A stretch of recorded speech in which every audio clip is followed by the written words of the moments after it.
Hai penonton semua, selamat kembali ke ruangan video Disko. Hari ini kami membawa kepada anda telefon yang paling berkuasa yang dikeluarkan oleh Lenovo, iaitu Lenovo Vibe Z2 Pro. Kotak Lenovo Vibe Z2 Pro ini berwarna hitam keseluruhannya dengan perkataan Vibe besar di hadapan serta nama penuhnya Vibe Z2 Pro di tepi. Tiada apa-apa yang menarik di atas dan di tepi sini, tetapi di belakang ni dipenuhi dengan segala maklumat berkenaan telefon Vibe Z2 Pro ini, iaitu ia menggunakan OS Android 4.4 KitKat dengan UI Vibe. CPU-nya pula adalah Qualcomm Snapdragon 801, 4 teras dengan kelajuan 2.5 GHz.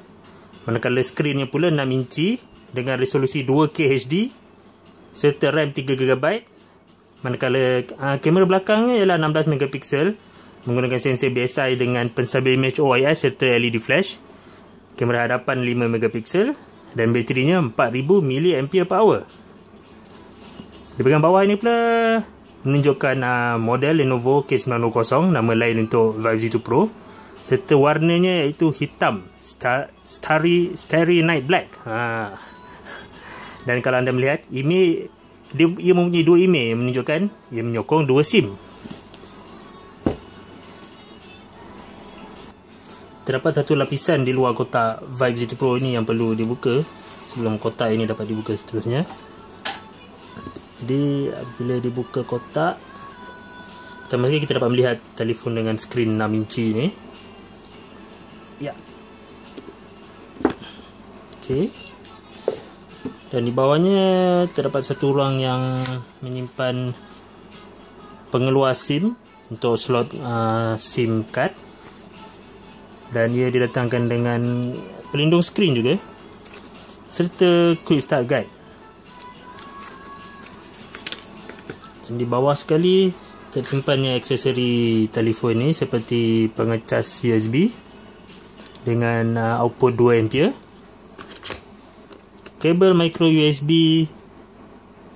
yang panjangnya 1 meter, dan akhir sekali earphone dengan headbud. Tetapi nampaknya earphone ini tidak datang dengan earbud pengganti.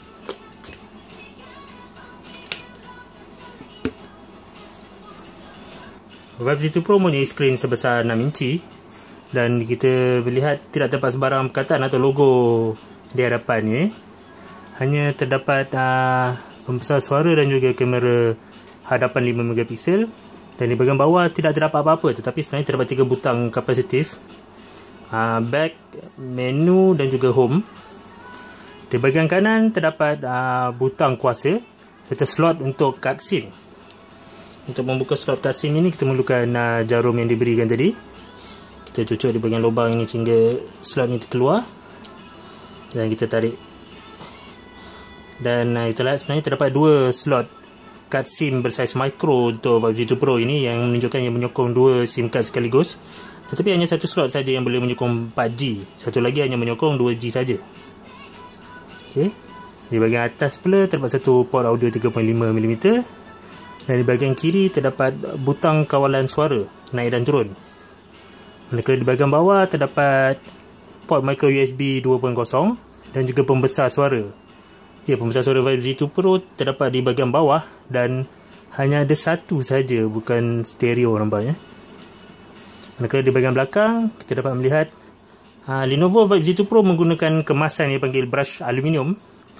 Ianya sebenarnya sedikit agak licin, tapi sedikit kasar saja, dengan logo Lenovo di bahagian tengah atas. Terdapat satu garisan di bawah, dan di bahagian atas sekali ia mempunyai kamera dengan yang ditekankan 16 megapiksel dengan penstabil image optical serta dua flash LED dan kamera yang sedikit tertonjol. Ini yang rasanya menjadi satu kelemahan besar untuk Lenovo Vibe Z2 Pro. Kameranya tidak sama rata dengan badannya, yang menjadikan mungkin tidak selesa untuk kita meletakkannya di atas meja. Dan jika anda lihat, belakang Vibe Z2 Pro ini tidak boleh dibuka serta tidak ada slot untuk memory card tambahan. Jadi ianya tidak boleh ditambah storan luaran. Mari kita lihat sedikit berkenaan sistem operasi Vibe Z2 Pro. Inilah lock screen Vibe Z2 Pro yang memaparkan jam serta tarikh dan masa di hadapan. Ia mempunyai akses pantas kepada panggilan, mesej dan juga kamera. Jadi untuk membuka lock screen ini, kita swipe dari bawah ke atas dan terpampanglah Vibe UI yang digunakan oleh Vibe Z2 Pro. Vibe UI tidak mempunyai apps drawer, jadi semua aplikasi diletakkan terus di antara muka utama ini dengan 4 aplikasi utama di bawah ini, iaitu dialer, konteks, messaging dan juga browser Chrome. Dan kalau kita lihat dengan lebih teliti, Vibe Z2 Pro mempunyai butang kapasitif di bawah skrin. Ianya bukan di dalam skrin, tetapi ia menggunakan butang back, home serta menu. Ia tidak menggunakan butang recent apps yang digunakan pakai secara meluas oleh kebanyakan peranti Android masa kini. Dan jika kita lihat, Vibe UI juga mempunyai Team Center serta aplikasi sendiri Lenovo seperti Security, SyncIt dan juga ShareIt. Jadi mari kita lihat sedikit tentang tetapan. Tetapan yang digunakan oleh Vibe UI hampir sama seperti Android KitKat yang sebenar. Dan kita lihat pada about phone dan juga versi.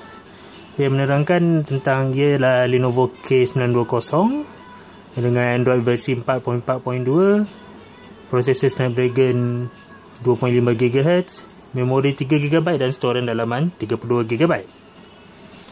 Sedikit kita melihat juga pada sistem notifikasi yang digunakan Vibe UI. Ia berkongsi kawasan notifikasi dengan tetapan pantas akses kepada tetapan pantas. Ia tidak menggunakan antarmuka yang berbeza untuk notifikasi dan juga tetapan pantas ini. Jadi inilah the Vibe Z2 Pro yang boleh didapati dalam harga 1799 di pasaran Malaysia masa kini. Maukah anda memilikinya?